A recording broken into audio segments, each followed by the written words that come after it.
Inside Gaming is sponsored by ExpressVPN. Protect your online privacy today at expressvpn.com/inside. Hey everybody, and welcome back to Inside Gaming Daily for December 31st, the last day of the year! Hey, we made it, boys! We did it! The end of a banner year. And what a year it's been. 2020 will go down in history as one of maybe the worst ever, thanks to a worldwide pandemic that killed a bunch of people, made a bunch of businesses shutter forever, RIP all buffets. There's never been a worse time to be a old country buffet patron. Where am I supposed to get my fish? I mean, I haven't minded not going anywhere, but I hear other people don't like it, so I feel bad for them. So as far as video games go, also one of the newsiest, so let's take a look back at the biggest news stories of an extremely pivotal year in video games. So now, obviously the biggest story of the year, gaming or otherwise, was COVID-19. It had a massive impact on the video games industry, whether it was delayed games, canceled conventions, or a massive influx of people sitting at home just gaming. What else are you gonna do? Yeah, honestly, this video should be titled Top News Stories of 2020 that weren't COVID-19. So with that in mind, on with the rest of the news. Basically, we're going to hit the highlights of the year, and we're not going to list them in any particular order. So here we go. So if one of your favorite stories didn't come in first, you can't own us because they're not in any particular order. Yeah, also you can go f***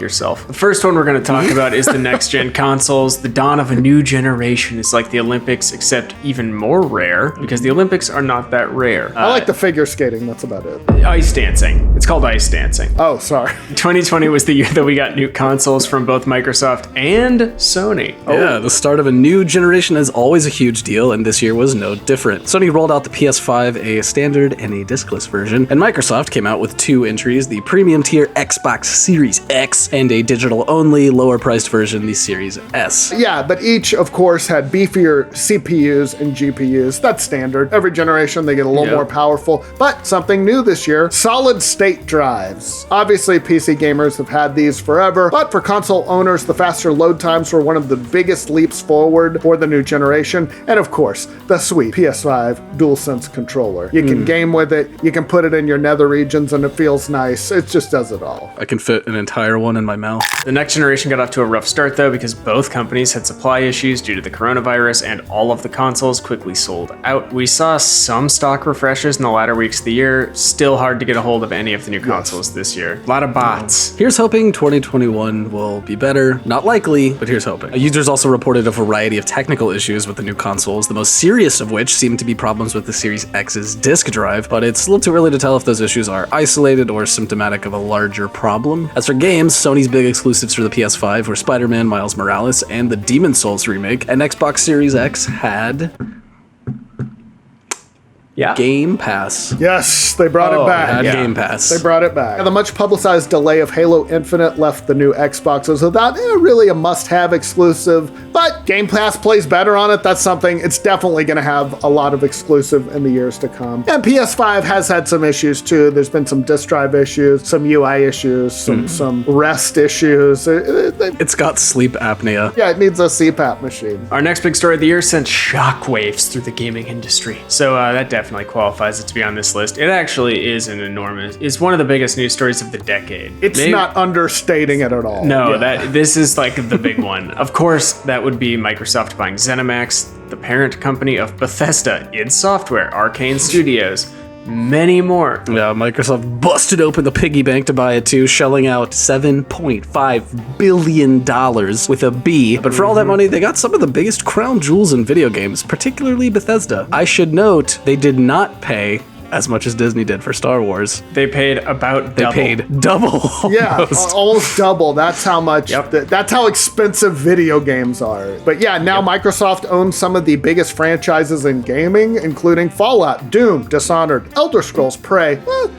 Prey's happy to be on that list. Quake, Wolfenstein, and many, many more. I put Prey in the middle, and it's like, thank you, Brian, thank you, we love you. Prey is just like sitting there like, what the f*** am I doing here? It's sitting there with all these 6'5" guys being like, yeah, let's go kick some ass tonight, boys. It also means that Microsoft will own upcoming games like the Elder Scrolls 6 and Starfield, so their cupboard is about to be very stocked soon. Yeah. The acquisition means that Game Pass is going to turn into an absolute juggernaut, and Microsoft has a stable of studios that is now very much a rival to Sony's lineup. Yeah, one of the biggest criticisms of the Xbox One was its lack of exclusives, but Microsoft addressed that in one one giant acquisition. And while the Xbox Series X didn't launch with a bunch of must-have games or anything, that is going to change in the next few years. We're gonna see a pretty strong showing. It's gonna be a from Xbox. while, though. It's going to be a minute. Yeah. Yeah. It's not going to happen overnight.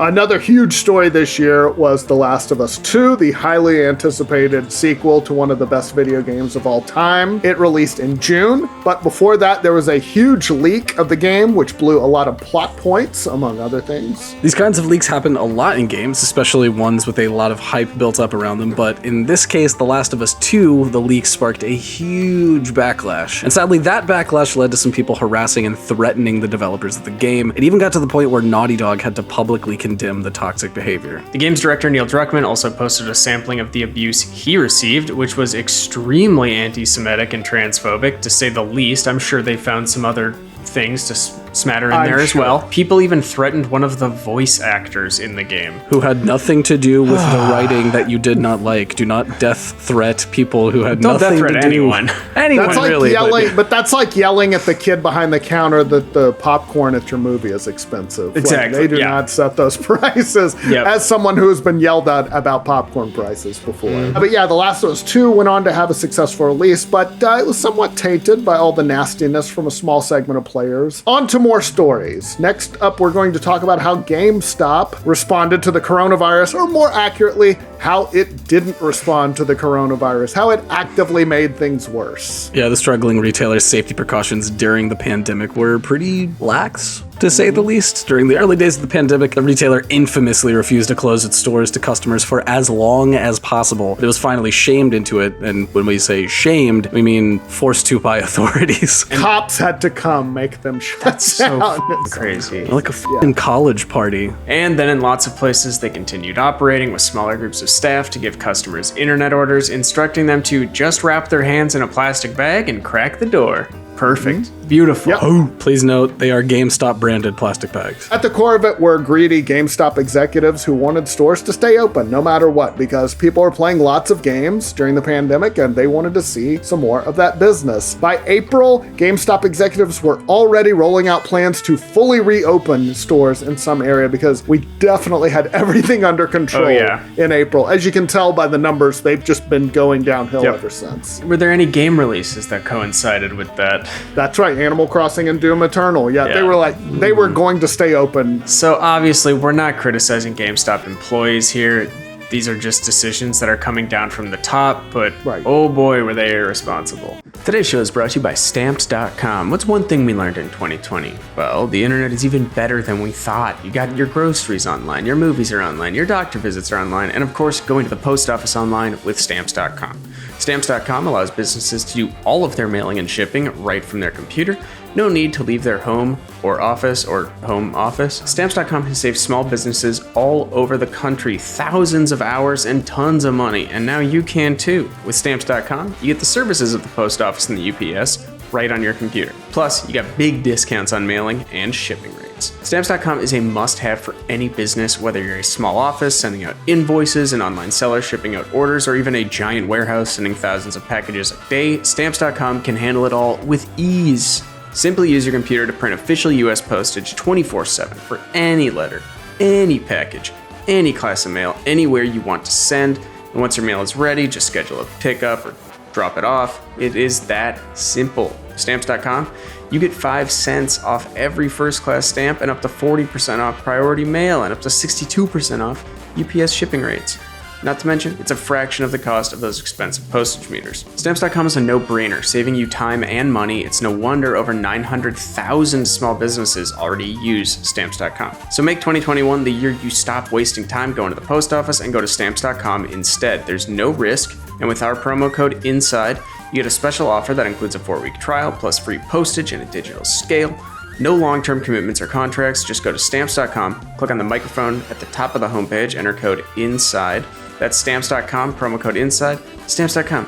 never go to the post office again. Another huge story of 2020 was Twitch's DMCA bloodbath. The streaming giant notified its biggest creators in October that their videos and clips were deleted because they used copyright music. According to Twitch, they took action after getting a ton of takedown requests from record labels, almost all of which had to do with background music on people's streams. I knew all of that fog hat I was playing in the background was going to come bite me in the ass, and here it is. This is why I had to shut down my stream titled "Watch NFL Games for Free Here." So that's a bummer. But the takedowns came without warning and really no guidance from Twitch other than just urging users to delete any videos with copyrighted music in them. This outraged streamers who felt left hung out to dry by Twitch, because there were, as they were forced to go back through years and years of streams to find potential DMCA bombs. Twitch later apologized, but still told everyone that they needed to stop using copyrighted music in their streams. You'd think that since Twitch is owned by Amazon, they could come up with some kind of licensing deal with the record labels, but no, they haven't. Yeah, until then, be careful out there, streamers, or you might just lose everything you've created, your entire body of work. Damn. Gone. Another big story for 2020 was Mixer shutting down. Despite being backed by Microsoft, it was the one streaming service that just couldn't take advantage of the pandemic when almost everyone was stuck at home watching games. They were in a rapidly growing field and they still couldn't make it work. But yeah, in June, Microsoft made the news official, saying Mixer was shutting down. Its closure came just a year after Mixer made a big splash. They had signed Ninja, the king of all streamers, to an exclusive deal. At the time, it looked like, maybe Mixer was going to emerge as a true competitor to Twitch. They had better technology. They had some things going for it. What they didn't have were people watching it. Turns out that's a crucial ingredient of a successful streaming platform. Weird. Yeah. That never happened though, despite all the headlines. Ninja's audience on Mixer never reached the levels that it did on Twitch. And Mixer's growth overall was flat compared to rivals like Twitch and YouTube Gaming, which saw huge spikes in traffic because of the pandemic. And announcing its closure, Mixer tried to direct a lot of its streamers to Facebook Gaming, but in the end, most Mixer streamers just went to the biggest dog in the yard, Twitch. That was my favorite. Yeah, they're totally going to go to Facebook Gaming. Mixer. Why not go to this group of 85-year-old flat earthers? I'm sure they want to watch you play Fortnite, right? Yeah. Hey, totally. I know you want to break up with me, but okay, that's fine. But what about dating my incel roommate over here? Yeah, exactly. So we can't talk about 2020 without discussing the many, many delays of Cyberpunk 2077. It's safe to say that it is one of the most anticipated games, if not the most anticipated game of the generation. And we are putting this we were recording this before the game is released. Which we're assumed will happen with no issues, just smooth sailing. All from here on out, we're good. Yeah, while delays are common in the gaming industry, Cyberpunk 2077 basically kept us on the edge of our seats all year as we just got bad news over and over and over again. It was just the bad gift that kept on giving. I see yellow in my nightmares. Of course, there were a myriad of reasons for the delays. It is a hugely ambitious open-world game, and CD Projekt Red clearly felt the pressure to live up to its reputation that it had established with the Witcher games. Company officials also said straight up that they wanted to get a good review on Metacritic. So it's gonna get a 97, I Which predict. Y'all can fact check me 97? when you watch this video. Yeah. Of course, the game was also complicated by the coronavirus, which forced everyone to work from home. And the game was coming out on approximately 1 million platforms at the same time, which necessitated testing and preparing 9 different versions of the game. So yeah, when 2020 started, let's just go through the whole litany of Cyberpunk delays. We thought it was coming out on April 16th, then it got delayed all the way to September 17th. Then it got bumped again to November 19th, but then you might remember they announced that it went gold, so everybody thought, okay, cool, November 19th, the final release date, it's definitely coming out. But as that date got closer, nope, CD Projekt Red said we needed a few more weeks. Then it was delayed yet again till December 10th. we are recording this before that December 10th release date, so by the time you watch this, you'll know if it actually released or not. We don't. We hope it will. We assume it will. But never count out CD Projekt Red's ability to delay a game. I've got my fingers crossed for you guys. I hope so. Do note that the proper next-gen versions are not due out until next year. Oh, that's right. So maybe those will get delayed a million times too. Party responsibly tonight, and by That's party right, responsibly, yes. I mean stay the fuck home.